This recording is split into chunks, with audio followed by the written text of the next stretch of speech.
ఈరోజు బుధవారం మే 7వ తారీఖున ఆంధ్రప్రదేశ్ హైకోర్టు చీఫ్ జస్టిస్ గారి ముందు నేను ప్రవీణ్ పగడాల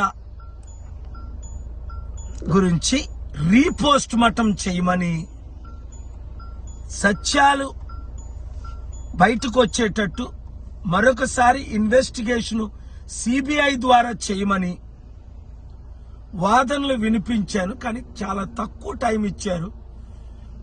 మరలా జూన్ 17వ తారీఖు పోస్ట్ చేశారు. నేనన్నా, సార్ అప్పటికి దుమ్ములు తప్ప ఏం ఉండవు, ఇప్పుడు జరిగిన ఇన్వెస్టిగేషన్ కరెక్ట్ గా జరగలేదని, పోస్ట్ మార్టం ద్వారా 18 గాయాలు ఉన్నాయని, అనేక విషయాలు నేను గత 2 సార్లు, ఇది 3వసారి నేను చెప్పినప్పటికీ అనేక కేసుల్లో వారు బిజీగా ఉండి, పాపం ఢిల్లీ నుంచి చిదంబరం గారని ఫార్మర్ హోమ్ మినిస్టర్ వస్తే ఆయన ఒక్క కేసు పబ్లిక్ ఇంట్రెస్ట్ లిటిగేషన్ కాకపోయినప్పటికీ 2 గంటల 15 నిమిషాలు విన్నారు.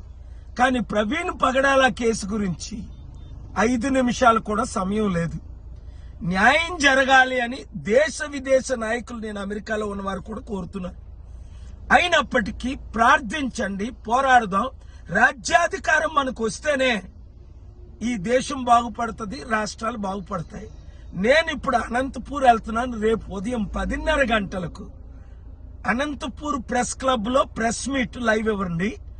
ఆర్డిటి అనే ఒక పెద్ద సంస్థ, మంచి సంస్థ మూసేసి దాని 1000 కోట్లు ప్రాపర్టీస్, రాయలసీమ అంతా వారు ఎన్నో మంచి కార్యాలు చేశారు.